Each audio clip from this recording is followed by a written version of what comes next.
Hi everyone, my name's Darryl Panes, CEO at As Good As Gold Australia, and today once again I'm joined by my brother Brian and partner at As Good As Gold. And today we interview Chief Economist at As Good As Gold Australia, John Adams. Good afternoon, John. Good afternoon, John. Good afternoon, Darryl and Brian. How are you going today? Really well. We're doing very well. It's been a very eventful month or so, hasn't it? Yeah, very busy. I mean, we look at life, how much it's changed in the last 2 or 3 months.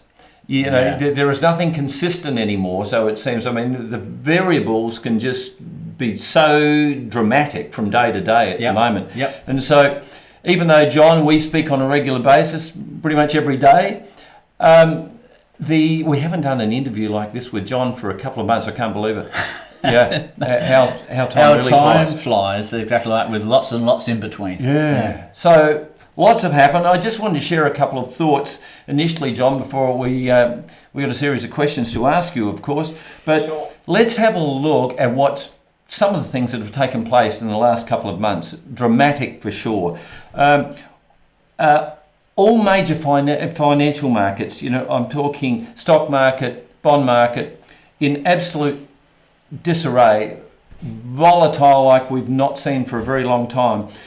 One of the big four banks' chief economist the other day, it was last Friday, suggested that his forecast was a 30% decline in property values over the next 18-24 months. Now, I would say, coming from that source, that would normally be considered to be a conservative forecast. At 30% is really dramatic. Almost all industries have taken major financial hits. Trade wars have continued to intensify, of course, in particular with the US and China, and now Australia, of course, because we've got just recently, only a few days ago, China placed a tariff, increased the tariff of 80% on our barley, on our barley, which pretty much puts with those prices, puts us out of the market. So out of the ballpark. Yeah. Airlines and associated industries with the airlines, typically car rental, tourism, it's just the economy has been dramatic on them. Automotive sales down 60% worldwide. Manufacturing in diabolical trouble. List goes on. It just goes on and on. So there's massive global uncertainty at the moment, hence one of the main reasons, or the main reason why precious metals, of course, there's an increased demand on both gold and silver to a serious degree. Absolutely. And then the trigger, of course, as we all know, was COVID-19, coronavirus. But what we've all got to appreciate is that the economy was in a poor state before coronavirus. So it could have been anything that could have impacted on the economy, any number of issues. It just happened to be COVID-19. And prior to COVID-19, of course, we were looking at low interest rates. In many countries of the world, zero, in quite a few, negative territory. The repo market, of course, another form of QE, and QE generally. So we were already experiencing major issues and volatility, and now with coronavirus, it's really taken off. So what I'd really like to do is ask John, the initial question I have for you, mate, is, okay, with COVID-19, the response to it around the world has changed our lives, basically. I mean, I don't think the world will ever be the same again. And the global economy as we know it is just totally changed. So the decision to lock down the Australian economy has caused significant financial hardship for millions of people. We've only been into this for 2 months, John, but in that lockdown period, what I'd like you to do is, if you could, give our viewers your assessment of the economic damage to date. Thank you for the question, Darryl. I mean, there was a lot of things that you sort of, you made a lot of good points in your setup. And I think, just to start this answer off, it's worthwhile to reflect on some things you just said. So before COVID-19, we had the biggest debt bubble in Australian history in household debt. We had a huge foreign debt bubble. We had the biggest global debt bubble in human history at the beginning of the year.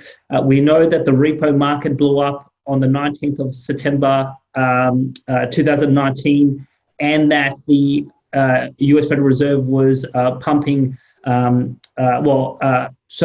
I think before COVID-19, we were up to about $700 billion by early February in terms of them pumping money into the repo market to keep it afloat. So we were on the verge of a catastrophic economic event. In any case, and obviously my warnings about economic Armageddon was based on an economy that was drowning in debt and poor fundamentals. But then you've had this COVID-19 come along, and now I've taken a lot of heat, to be honest, over the last couple of months, particularly on social media, because I've been highly critical of the lockdown. It's compounded our problems. With this, the decision to lock down has caused unprecedented economic damage. I think that this is probably the worst decision or the worst blunder since Gallipoli. Now, obviously, people have said to me that I'm not a professional health expert, and I can't comment on the seriousness of the virus, because obviously the virus is the justification for the lockdown.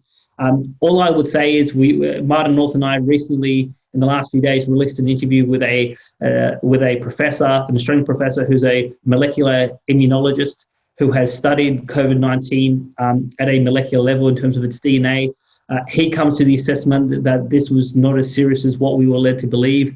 The lockdown was not justified on scientific grounds, and he thinks it was a big mistake, and that there is going to be more damage from the lockdown and the economic damage that comes out of it relative to the risk from the virus itself. So, so people can say I'm not a scientist or not a health expert, but we found one who has 50 years of research expertise behind him, and that's his assessment. But in terms of the economic damage, so the damage is in twofold. One is, what's happened with the lockdown? And, I've got some statistics here in front of me. So about 2.7 million Australians, 20% of the workforce, have either become unemployed or have had their hours reduced.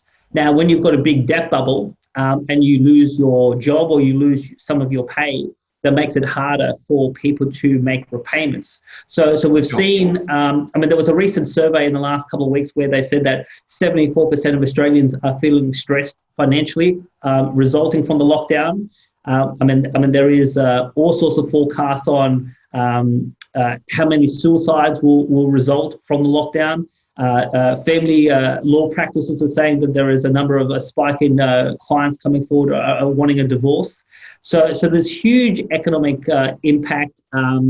We've had about more than $200 billion of bank small business loans and mortgages being deferred. About, I think, 440,000 Australians have had their repayments put on hold, and that's given some of them a reprieve. But for those who were not prepared for a rainy day, they are facing a lot of them have gone to the wall, particularly in small business, and some are holding on. And I think that when the economy is unlocked and we start to see some of these payments like JobKeeper and JobSeeker cut off or wound back, that's where we want to see even more people struggling.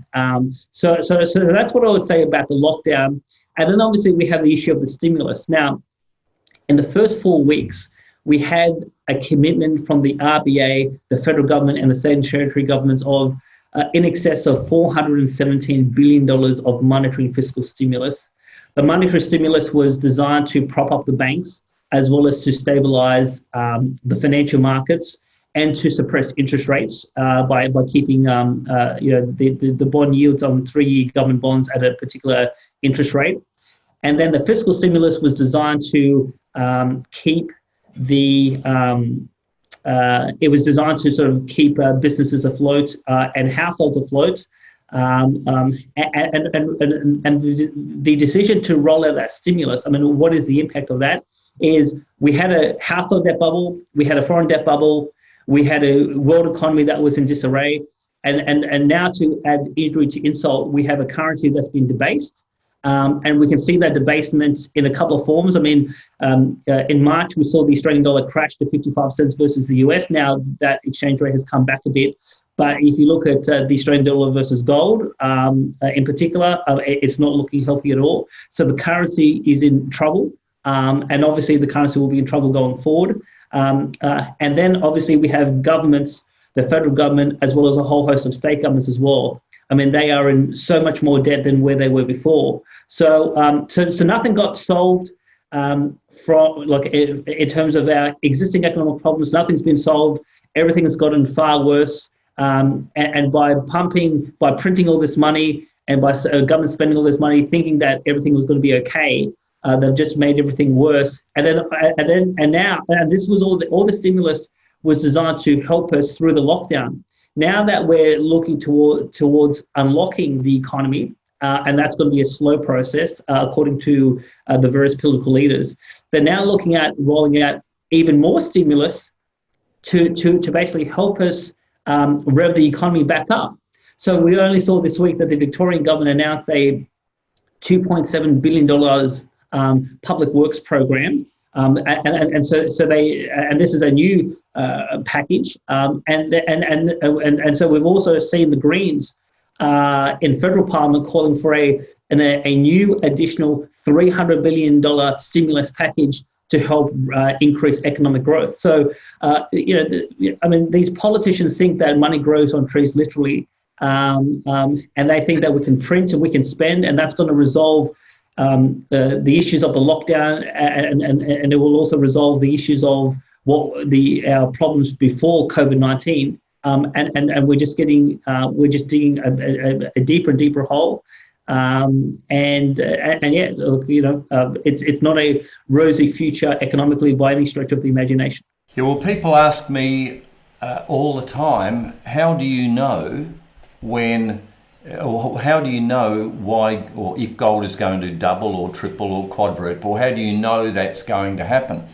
And John's pretty much answered it, because I provide the explanation this way, and I say gold doesn't really do anything. Gold just sits there. But what happens is, of course, the currency loses value for the reasons that John's referred to. And so it works pretty much like this. Tell me if you disagree, John.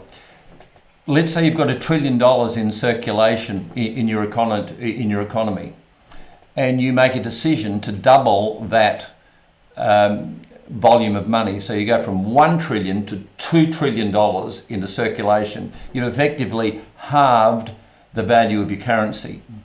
So if gold is $2,800 an ounce, when you decide to make that decision, you add the extra trillion, you've doubled the money in circulation, you've halved its value.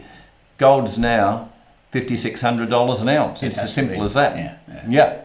So while this process is going on, we can just expect to see precious metals, as we've said for many years now, you're going to see a massive escalation in prices. You agree with that, John? Totally, and Darryl, look, I mean, you've made a really important point, and I just actually did an interview with a local radio host in Wollongong last weekend, and the point I'm about to make came up. So when people think about how strong the Australian dollar is, they typically, and this is because they have been convinced by the mainstream media to do this in terms of comparing the Australian dollar versus the US dollar. So if you go back to say the year 2000. Or 2000, 2001, the Australian dollar was about 48 cents. It crashed to about 48 cents versus the US dollar. Then by 2011, with the mining boom, the Australian dollar was worth $1.10 US. So the average Aussie is looking at the Australian dollar and saying, well, at some points it's weak versus the US dollar, at some points it's strong. So we have the cyclical relationship. And so they think that the dollar is just moving up and down through the economic cycle. But in reality, if you look at the price of like an ounce of gold in Australian dollars, say back in the year 2000, we were in the $200, $300 range. Whereas in March of this year, during the peak of the panic in the financial markets with COVID-19 and the lockdown, gold hit about, well, I'm correct if I'm wrong, it was about 2,760, so like something around that mark. So We've had 20 years of the price of gold in Australian dollars go in a consistent direction. And the point that has to be made, and I'm sure, I know you guys have made the point consistently, and I've made the point as well, is when gold goes up in price over 20 years, gold is not more valuable, it's the currency losing value. And a lot of Australians just haven't come to grips with, we've had a massive increase in debt, massive increase in money printing, and it's all driven by a currency that's losing value. And obviously those Australians that have not taken precautions to protect their purchasing power over the last 20 years have actually suffered in terms of their living standards. A very infamous gentleman, Brian, by the name of Joseph Goebbels, Minister for Propaganda. I thought he was dead. Minister for Propaganda for Adolf Hitler. Joseph said this, and this rings so very true today as it did then. But he said this: by the process of ongoing inflation, governments can secretly and unobserved remove important parts of the wealth from their citizens. This process engages all of the hidden forces of economic law on the side of destruction, and does so in a manner that not one man in a million can diagnose. What a powerful comment, but so accurate. I think it's probably more than 1% today, because there is more information out there, but this is what governments have been doing, and very effectively. But so people are losing money every day now. The currency is just devaluing at the moment, especially with helicopter money as we see it at the moment. John?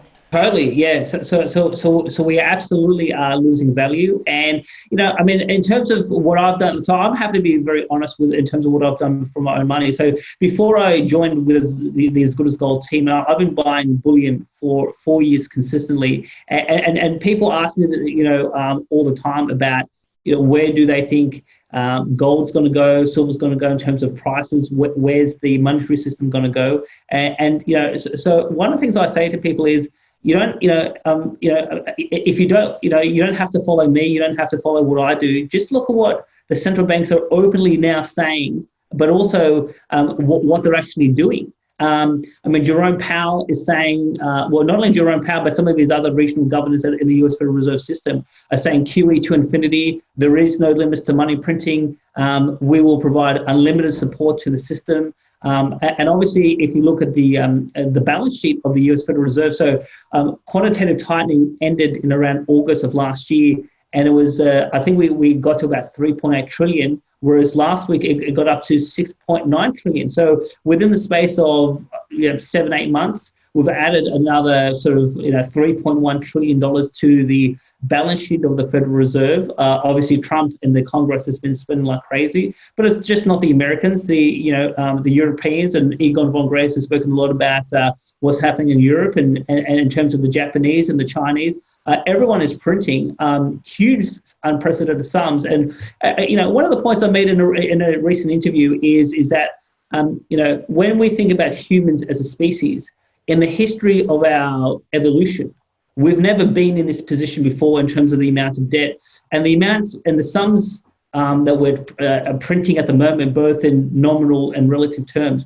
It's never been tried before. No. And for some reason, these central bankers think that everything is going to be fine, whereas we know from 1,000 years of human history, when you print too much money, it leads to a catastrophe or an inflationary catastrophe. And yet they think that for some reason history is going to, their actions is not going to repeat the course of history. And they haven't convinced me as to why is it that this time is going to be different. Yeah, definition of insanity, isn't it? Doing the same thing over and over again, expecting different results. Expecting a different result, yeah, it just doesn't happen. And at the moment, of course, we're really intensifying it, so it's where we could very well be heading into a Zimbabwean type environment where you've got $1 trillion, $100 trillion. It was $100 trillion bill that I showed Egon von Grace going back a couple of weeks ago that had a value of $1.20 Aussie, and it was a 2008 currency note. Yeah. Yeah. So it's, oh no. I hope we don't go there. Let's hope not. Let's hope not. But yes, mate. What I would like to do, I want to make just one point is, because the Zimbabwe, and even the Germany 1923, I mean these are very important examples. So one critical point that our audience needs to understand is the fact that the central banks have now made this decision to head down this path in terms of keep on printing, these trillions of dollars. If they say we've had enough, or we're going to stop, or we want to reverse action, or we want to start to raise interest rates, or we want to actually be sensible now, the consequence of reversing course at this point is we're going to have a huge depression.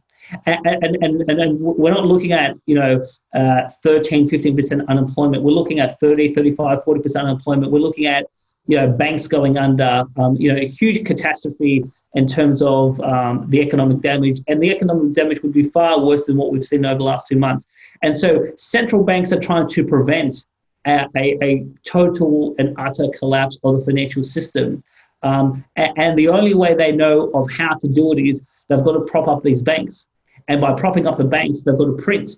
And so the fact that they've started to print, they know mathematically they can't stop. But what they're not doing is not telling the public that there's a cost, there's a consequence to the money printing. It's very interesting you talk about Goebbels. So obviously an evil regime. But one of the things about Goebbels that should be pointed is his official title was the Minister for Propaganda. So they were actually telling the German population, no, we are pushing propaganda on you. Whereas the difference this time around is there is still propaganda, but they're just not telling you that it is propaganda. Whereas Goebbels said, by virtue of his job title, I'm here to basically spin stuff, and you're going to swallow it. Yeah, you're absolutely right. John, I'll be asking a question in a minute. I just want to finalise on this subject of debt and whatever. And I quite often look at a site called usdebtclock.org. I don't have to visit too often because I know what's on there. But if people would like to go on it, it's usdebtclock.org, and they will actually see the debt level of the United States and also other countries of the world. At the moment, I believe Australia's debt to GDP is about 87%. And our GDP, correct me if I'm wrong, John, about 1.6 trillion. So if we just now add another 430 billion, well, that would be a debt level of around about 1.3 trillion.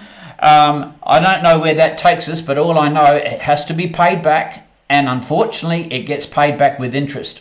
So look out, here we come. So Brian, I'd like to pick up on that point because particularly with the Morrison government, I mean, I have relationships in federal parliament. I have called up certain politicians and I've said to them, you've spent all this money, what's your plan to pay it back? And the reality is there is no plan. The state governments have no plan. The federal government has no plan to balance the books and actually start to pay this debt back.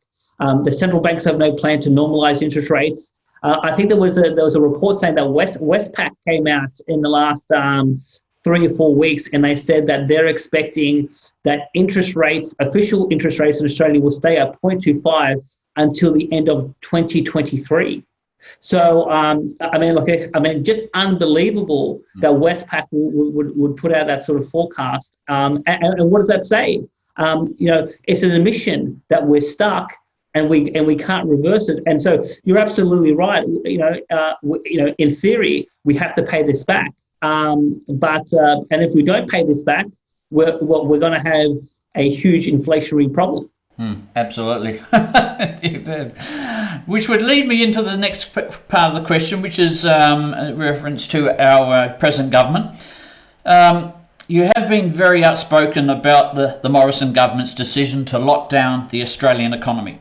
From the research you have completed, and I know how much you've done from all of our conversations the last 2 months, can you give your assessment as to why you think the economic lockdown was a public policy mistake? We definitely have already touched on this, but one of the key points was when in early sort of January, February, when we didn't know what this was, we saw scientists come up with these simulated computer models and come up with all sorts of forecasts telling political leaders, if you don't take action, millions of people will die. So we had Neil Ferguson from the Imperial College, who has one of the worst forecasting records in the science field.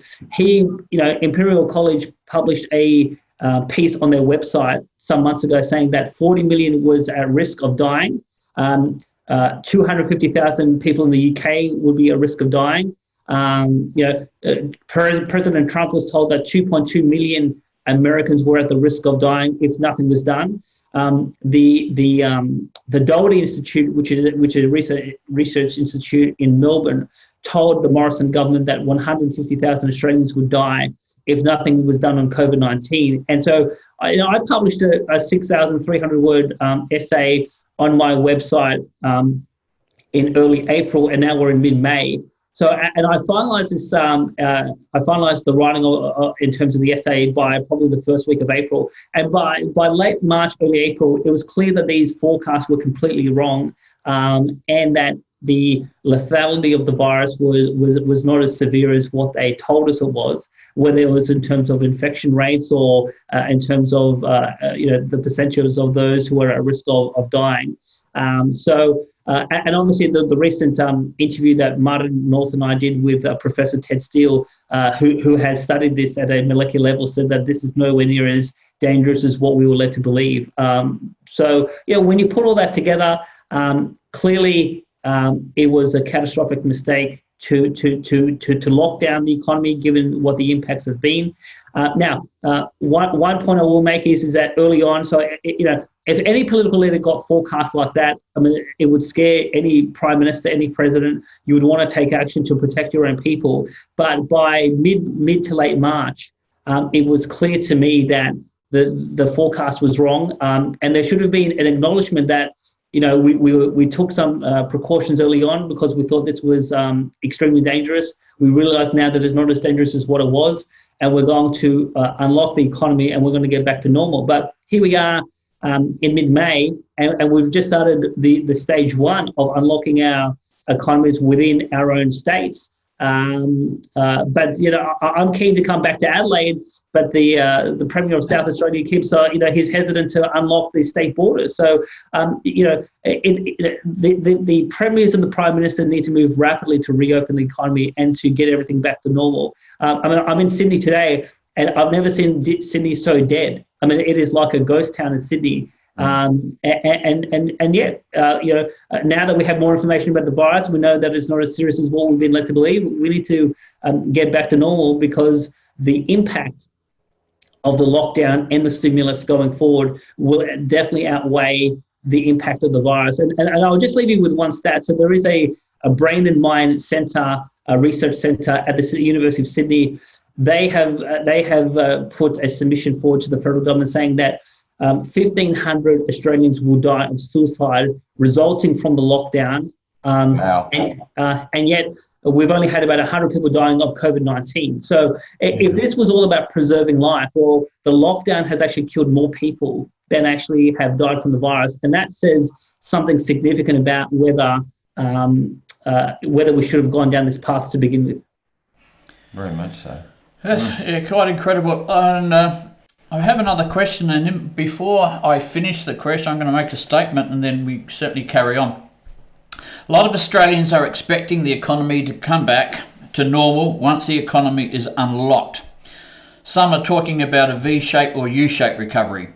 Given the unprecedented scale of fiscal and monetary stimulus, which has been unleashed around the world, what do you expect to see economically in both the short and medium term? And before you answer that, I just made I read an article. It was on my phone this morning. How it is the international belief that it will take 5 to 7 years before the airline industry comes back to norm. Now, how can there be a V or U-shaped recovery if the airline industry international takes 5 to 7 years to come back to normal? What I would say, Brian, is that in terms of the short term, so in terms of the forecasting, so obviously, it is quite hard to be precise about what the impact will be, because a lot of it depends on how quickly, when do we unlock fully, and how quickly do we unlock, both in terms of the domestic economy, but then obviously when we look at international travel, trade, tourism, obviously the airlines, etc. So obviously, the federal government and the state governments have given a bit of a roadmap, but that roadmap can easily change due to a whole host of factors, particularly if there is a second wave of the virus. So to me, any form of V-shaped or U-shaped recovery, I don't think that's going to happen. Kind of like what I said before, particularly in terms of small business in certain sectors. Once you unlock, it's going to take time for business to reestablish cash flow, profitability. We don't know exactly how consumers are going to behave once, in terms of what we unlock. So for me personally, now that I know that this virus is not as serious as what I've been told by the government, the mainstream media, I plan to fully engage in all forms of economic and civil life in Australia. So if you guys want me to be there in Adelaide, I'll hop on a plane. I've got no hesitation hopping on a plane, or going to a restaurant, or presenting wherever you guys want me to present at. But I definitely think there's a big chunk of the population who are going to be hesitant to go on a plane or to go to a restaurant, and that hesitation, that change in consumer behaviour, is probably going to prevent a U-shaped or V-shaped recovery. So I think it's going to be quite slow. And the other obviously big point is Morrison committed all this money, particularly with JobSeeker and JobKeeper. And now, obviously, I'm sure someone in Treasury has told him, well, because of your decisions, this is the full financial impact. And now you're starting to hear a different set of remarks from the PM and the Treasurer to say that money doesn't grow on trees. We need to move quickly back to normal. When those payments stop, and when the banks start to say to customers, you need to start paying these bills back, these loans, small business loans, mortgages, credit cards, etc. That's when you're going to see a huge cash flow problem right throughout the economy. And I think the initial estimates I had heard from Martin North was that the decision to lock down the economy probably destroyed about 300,000 businesses across the country, and there's a lot of businesses hanging on because of JobKeeper. And once JobKeeper stops, and businesses have to stand on their own feet, and a lot of consumers, a lot of workers who've lost their jobs can't get back into the workforce because there's no jobs to be had in the short term. I think you're going to see a second round of insolvencies among business, and you're going to see a whole bunch of people who are still employed because of JobKeeper, either having their hours cut or even losing their job. So I think once we have this cash flow problem, things in the short term will get worse before they get better. Yeah, look, I've got to say, Brian, that small business in Australia was hanging on by the skin of its teeth before this event. And now with the volume of sales, volume of business down as it is at the moment, I agree with John 100%. A lot of those businesses was only a month or two. For many of them, they couldn't survive any longer than that. And it's only been the contribution, JobKeeper, JobSeeker, that's kept them afloat. But when that ends, a lot of those businesses aren't going to be in any better position than they were before. And governments can't continue to provide that funding, because if they do, we'll go into, hyperinflation. You just can't continue to pay people for doing nothing. It just doesn't work. If it did work, we should have been doing that 1,000 years ago. Right? Yeah, we should have dropped that helicopter money so we could pay all those bills out there. Yeah. And we all know that as much as money has been floating around and given to us, the banks do get in their way. When all this is over, the banks will want their money back, and they'll put all their efforts into trying to get it back sooner rather than later. I've seen that scenario so many times. Sure. Which leads me into our next point here, John. 2 years ago, 2018, you brought up a scenario of 6 economic Armageddon scenarios. Which scenario do you anticipate to be most likely to play out, and why? So in 2018, I knew we were going to have a serious economic problem, a huge economic catastrophe because of the debt bubble. And I wasn't sure which way we're going to head. Was it going to be deflation, kind of like for example, Harry Dent would be talking, or is it going to be inflation, kind of like what a Peter Schiff would be saying? So rather than being pinned down to a particular scenario, this is why I wrote this an article for news.com back in June of 2018, the 6 scenarios to Australia's economic Armageddon. And I had a range of different scenarios, 3 deflation, 3 inflation. What I would say is, given what we are now seeing from the federal government, the state governments, not only in Australia but around the world, but also in terms of the central banks, it seems to me we're going to head towards stagflation. And what is stagflation? Stagflation is an environment where you have low economic growth, elevated unemployment, and you have an inflation problem. An inflation problem that's happening at the same time. So that's a very different situation to a deflationary depression, where you basically have prices crash as well as you have high unemployment.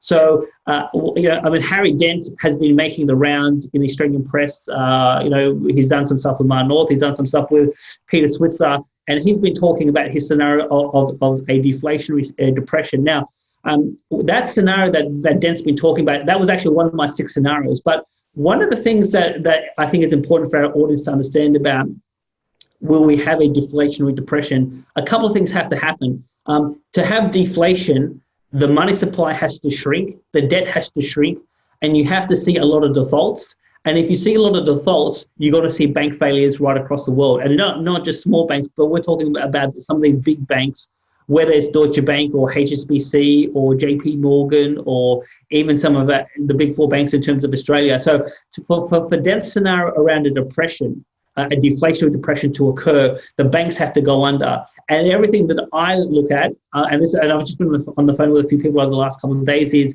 the central banks are trying to prevent the banks failing by printing these huge sums of money. So what I would say is, without the banks failing, we're not going to see this debt bubble shrink. And the Dent's philosophy of a deflationary depression, I don't think that's going to happen. Now, if for whatever reason the banks did fail and all the central banks did stop printing, Harry's scenario, that could likely be the scenario that we see going forward. But all the commentary, all the language from the governments and the central banks, and more importantly, all the actions we see from them is huge amounts of printing. They're trying to put a floor they're trying to protect the bubble and put a floor under asset prices, whether it be property prices, whether it be in terms of share prices, bond prices, etc. So now, will all this effort by the central banks work in stopping a deflationary depression? To be honest, hard to know, because in the course of human history, we've never had trillions are being printed on a coordinated basis trying to stop this huge debt bubble. So it's a huge monetary experiment that we don't know exactly how it's going to play out. But from everything we know, because I just, anyone who says we're going to have deflation when we see these central banks printing trillions of dollars, I just don't see that happening. So I think we're going to have a stagflation situation, and this is something that Peter Schiff has been talking about quite consistently. And because I think that's where we're headed, there are certain economic consequences resulting from stagflation, and there's a particular way to prepare for stagflation, and we can get into that shortly. But I've been taking quite dramatic action in the last 2 or 3 months to prepare myself and my family for a stagflation environment, because like I said, how you structure your portfolio and your economic affairs for stagflation are quite different to how you would prepare yourself for deflation. Mm. Okay, well that leads me to the question I was going to ask John anyway. So, if in fact you are correct, and we are entering into a period of stagflation, what will two questions, part A and B. What will economic life in Australia look like? And then how can Australians prepare themselves in this economic environment? So now, I was born in 1981, but I know you guys were alive in the 1970s. So we had stagflation in the 70s. So maybe you want to give some comments as to when you were living in that decade, how life was. But from a textbook perspective, when you have stagflation, so you're going to have an unemployment problem. There's going to be a certain cohort of the population that are going to struggle to find work. But then for those who are going to get work, so we've already had a wage growth issue for the last decade where wages have been stagnant. Those wages are going to, you're not going to see a lot of wages growth in terms of those who have work, particularly in the private sector. But then you're going to have this problem of in terms of inflation, particularly showing up in terms of food prices, childcare, utilities, transport, all of the necessities of life. And what that's going to mean is typically inflation, it'll hit those who are on fixed incomes, and who are on fixed incomes, people on the pension, people on unemployment benefits. In terms of young people, they're people on single parent payments. They're the type of people who are going to be impacted from inflation in general. But those who have employment, if prices are rising faster than what their wages are, a lot of middle-class families are going to be squeezed, and they're going to find it hard, even hard. One of the amazing things for me is government. So we have the Australian Bureau of Statistics for the last 2 decades saying inflation is low. When I worked in federal parliament in 2012-13, the private polling for the Liberal Party kept on saying the number one economic issue for Australians is the cost of living. So the Australian people, via political polling, has been telling the parliament that we have an inflation problem. We've had an inflation problem for 10, 15 years. Then we have the parliamentarians, the mainstream media, and the statistics saying that there is no inflation problem. We have low inflation. So we have a complete disconnect between what we're being told is the situation versus what we feel. But I think going forward, we're going to have even a greater inflation problem that we're going to see. And one of the points that I'll make is, and we had a conversation on the phone a few weeks ago, is it was only in the last 2 or 3 weeks I went to McDonald's. I went and bought a cheeseburger. The prices of a cheeseburger now are quite staggering. 10 years ago you could buy a Happy Meal for about $2.50, which is a cheeseburger. I would not know, John. I would not know. That's all alien to me, John. Sure. Well, but a lot of Australians go to McDonald's, so I think it's a relative reasonably. I'm sure it is very relevant. Yes. So 10 years ago you could go and get a Happy Meal, like a burger, chips, and fries with a toy for $2.50. The burger itself today is $3.75. And when I bought one only a few weeks ago, I holding in my hand and going, this is half the size of what it used to be. And one of the things is that, so if you, just for the audience's sake, I spoke to Brian, asked his son Simon, what are you now seeing in terms of McDonald's, in terms of the burger sizes? And Simon said they're getting smaller. And I actually, resulting from our conversation, I actually asked a few people around the country and said, when was the last time you went to McDonald's? And have you noticed that these burgers are getting smaller? And I've had consistently, these burgers look smaller, they feel smaller.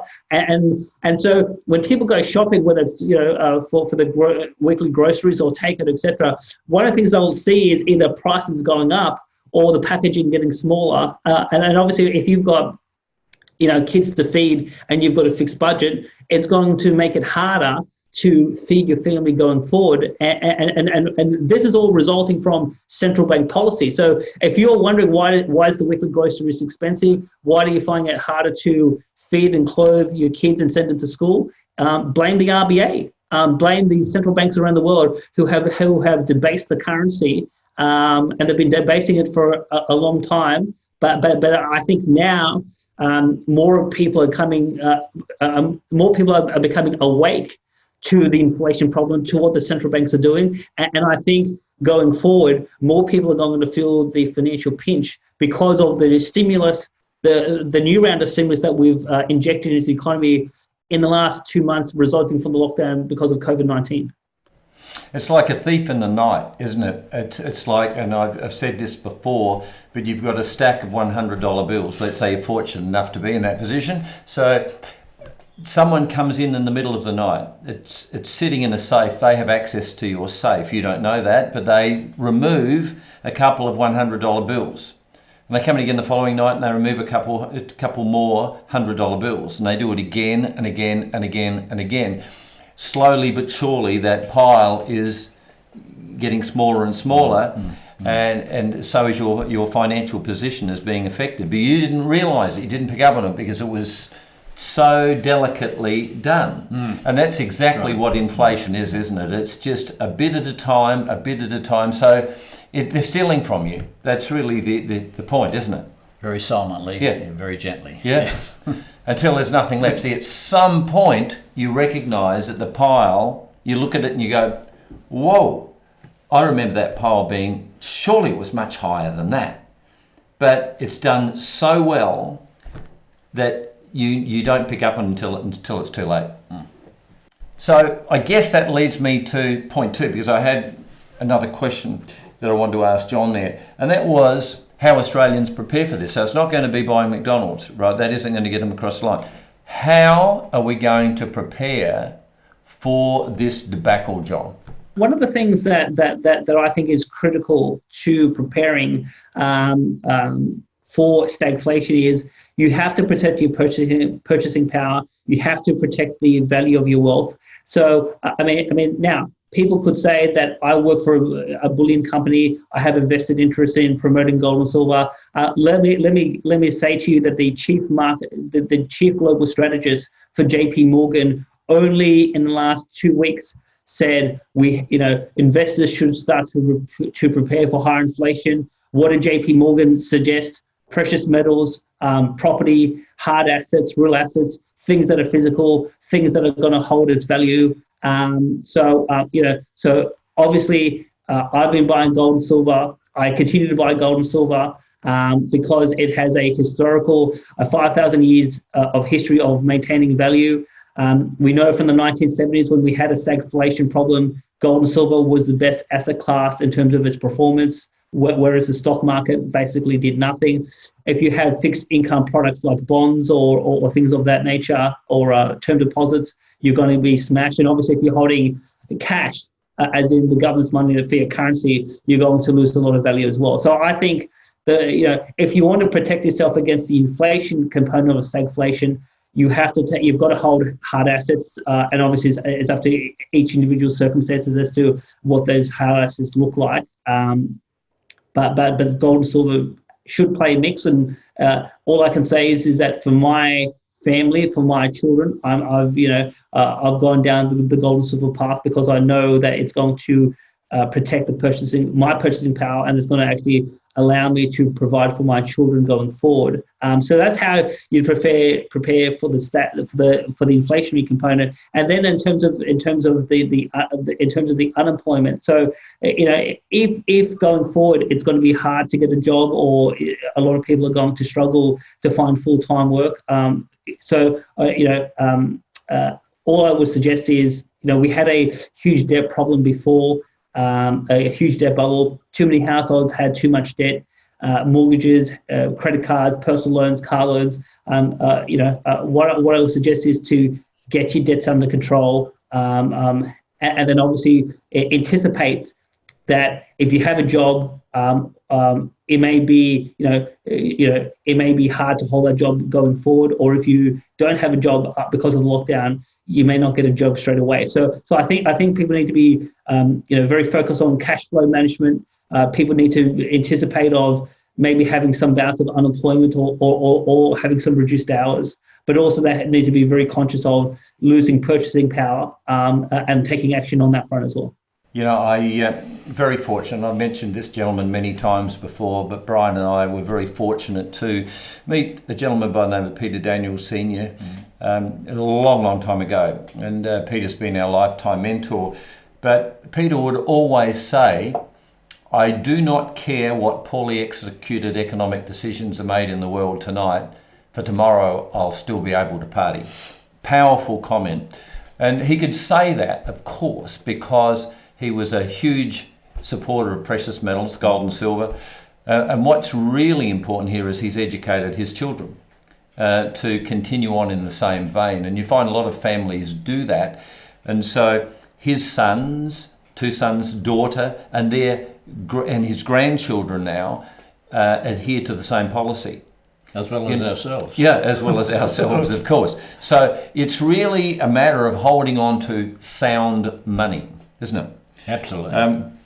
So what I think, the other thing is that I think people forget to or just don't know, because gold is under the radar, isn't it? It's not out there in mainstream media. But gold has returned over 12% per annum for the last 20 years. So you can imagine, and we experienced a speed hump 2007-8 through 2011. This is a much more serious condition now, environment, than what we had then. So it's pretty conservative thinking to imagine that gold wouldn't actually outperform what it's done in the last 20 years. That's an average of over 12% per annum. So expectations moving forward, it will do considerably better than that, one would suggest. One would suggest, absolutely. And bring that point too, and I bring this up at a lot of our seminars, and people don't sort of recognise the power of gold and the power of a gold standard if you really want to look at that. And some people think of gold standard holding back the economy. It does not hold back the economy, and these are the figures that I put forward. If we go back to a Model T Ford in 1908, it cost the Americans around $308. But in gold, it also cost about 18 ounces of gold. So if you move forward to today, that Ford motor car would cost you in Australia $40,000, but today in gold it's only 14 ounces. So it's gone from 18 ounces down to 14. And if Jim Rickards is right and gold goes to $10,000 an ounce, which I'm sure it will, and this was dated about 5 years ago, we've printed a lot more since then, that gold would go to $10,000 an ounce, and that would make a Ford motor car manufactured today at 3 ounces of gold. That's something to think about. Yeah, powerful. Yeah. We got one last question, then we're out of time, I think. And the question goes to you, mate. Okay. If Australians want to avoid the harshest effects of stagflation and enjoy economic prosperity, what does Australia need to do from a public policy context to achieve this? One of the reasons why I think we should have this conversation on this particular point is, so Australians need to realise that where we are today, where we are headed over the next 2 or 3 years, it doesn't have to be this way. We don't have to have stagflation. We don't have to have falling living standards and falling economic prosperity. There is a way out. Unfortunately, the way that the federal parliament, the state parliaments, and the Reserve Bank is taking us is in completely the wrong direction. So, how do we get out of this? The bottom line is we have to shrink in terms of the debt bubbles we have. We need to raise interest rates. We need to stop quantitative easing. We need to have sound money. And I know that Brian's a very big advocate of in terms of going back to a gold standard. So whether it's a gold standard or whether we just have a prudent central bank, we need to actually have a responsible monetary policy. We need to, particularly in terms of governments, we need to run surpluses. We need to slash government spending. We need to cut taxes to basically incentivize people to invest, and in terms of driving productivity. We need to have microeconomic reform in terms of the energy market, the cost of energy, particularly, and you guys can talk about this more. I think on a per watt basis, South Australia is one of the most expensive states in the entire world in terms of electricity. So our businesses need to become more productive, and they need to be more internationally competitive. And we need to do things around reducing regulatory burden, reducing the cost of energy, reducing, trying to make the labour force more flexible, trying to give more incentives for entrepreneurs to start a business and to actually get ahead in this country. And by doing so, we can create huge wealth, and these businesses can employ people, and people can have opportunity to get ahead in life as well. So now, the important point of this is that, so when I talk about this sort of agenda, I mean, we're talking about austerity, monetary austerity, fiscal austerity. Now, a lot of people think that one is, 2 points. Politicians think that they can't win if they tell the Australian people we need to raise interest rates, we need to take these government benefits away, we need to actually lower wages and become more competitive.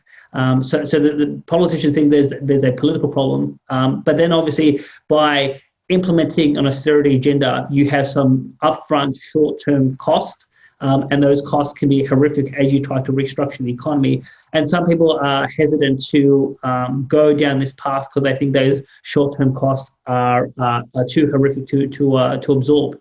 The only point I'll make is that we had a political leader in 1931, Joseph Lyons. A lot of people don't know much about Australian history, but before the Liberal Party in the 1930s, there was a political party called the United Australia Party. A Labor Premier, Joseph Lyons, he was the Premier for Tasmania. He then went to federal parliament in 1929. He was a Labor minister, and the Labor government during the Great Depression wanted to implement the sort of policies that the Morrison government, the Reserve Bank, are implementing now. He said he wouldn't have a bar of it because he knew what happened with Germany in 1923 with hyperinflation. So he resigned from the cabinet. He resigned from the ALP. He was invited to join the opposition. That's how the United Australia Party was formed. He went to the 1931 election with an agenda around austerity, the sort of agenda I just outlined, and he won the biggest election victory in Australian history. So two-party preferred, 1931 election, Joseph Lyons won 58.5%. To PP. That's the highest in Australian history. So any politician who says, and I've had politicians only in the last few weeks that said, John, you make a lot of economic sense. I understand what you're doing. Politically, it's just impossible. Well, someone 90 years ago said it's not impossible. He took that agenda to the people. He won the biggest victory, the biggest victory in Australian history.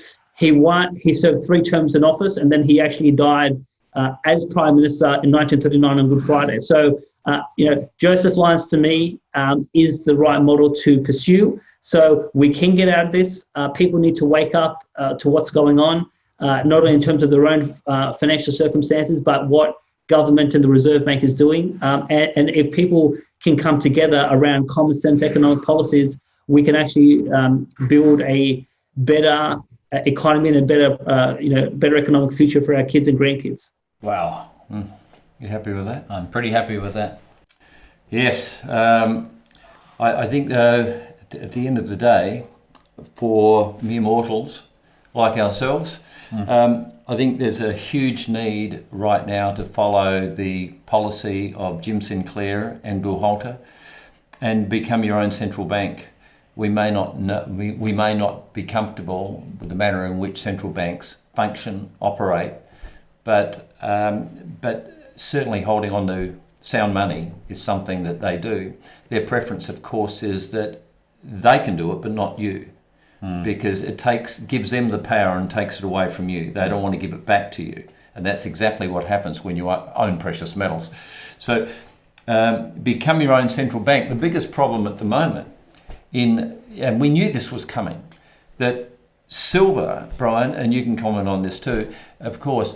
But silver is in such high demand now, and gold is not the same as well. But silver is in such high demand, and its usage for industrial, purposes is massive. And so right now we've got the Perth Mint, who are Australia's biggest supplier of silver, who do not have one denomination available at the moment. So we were advised last Friday night that silver was no longer available in kilo denominations. And so right now you can't purchase silver in any denomination. Now, that's how desperate we're becoming. I know the United States, I know Europe is the same. We're a bit fortunate, a little bit lucky. Maybe, we'd like to think it was foresight, but we've gained access to a considerable amount of silver. We've got a standing order. It keeps coming in every month, and so far we're looking pretty good. But demand at the moment is such that in America, Europe, you can't access it, and if by chance you did, then you would be paying a huge premium for it. Let me just add in that I was on a US website this morning, and the US Silver Eagle, which is a 1 ounce Silver Eagle, Yep. $17.50 spot price. And by the way, you don't take any notice of spot price anymore. That's a fallacy. Disengaged. Just disengaged totally. Nobody pays a couple of dollars over spot price. So the US dollar of this Silver Eagle was $17.50, but you cannot get a 2020 Silver Eagle under the price of $28 US, which is equivalent to around about $37 Australian. So we're selling our silver and gold much, much lower than that, and we can get hold of it. They can't get hold of it. So we're waiting on American product. We have been waiting now for 12 weeks. So that's right. I mean, Scottsdale at the moment. Scottsdale coins are out about 12 weeks at the moment. 12 weeks. So if you want to access some silver, my strong suggestion, silver in particular, strong suggestion, you need to get on with it straight away, because it'll just it'll go through the roof. The price of silver will just escalate to because levels. you can't get hold of it. Can't get hold of it. Supply demand. John, any closing comments? Please, I'd welcome them. Well, yeah. So all I'll say is, we've covered a lot of ground in this interview. A lot of Australians, probably 75% of Australians, are suffering because of the lockdown. Things were not looking flash beforehand. Going forward, a lot of people are not going to recover financially, and that's very unfortunate. But the only other thing I'll say is, I think with all these policies of the stimulus that has been rolled out to date, and all of these new proposals for new stimulus, it's going to result in worse economic conditions going forward. I think we're headed towards stagflation, and people need to be awake to the risks of what stagflation is and what does it mean for them, and they need to take action as quickly as possible. Because all I'll say is that I have restructured my portfolio in the last 2 months more aggressively to prepare for stagflation myself. And people, if people don't take action, the next few years will be very grim indeed. I agree. John, once again, I would like to thank you for your input today. I mean, once again, very well researched. I know that you put in an enormous amount of time into preparing a presentation like this. So very much appreciated. Thank you again so much from Brian and myself. Great job. And I also obviously thank our viewers and our subscribers. Absolutely. Who are most important to us and support this channel so well. I'd like to thank you once again for your support. And until next time, if you could stay well, stay focused. Bye for now. Bye for now.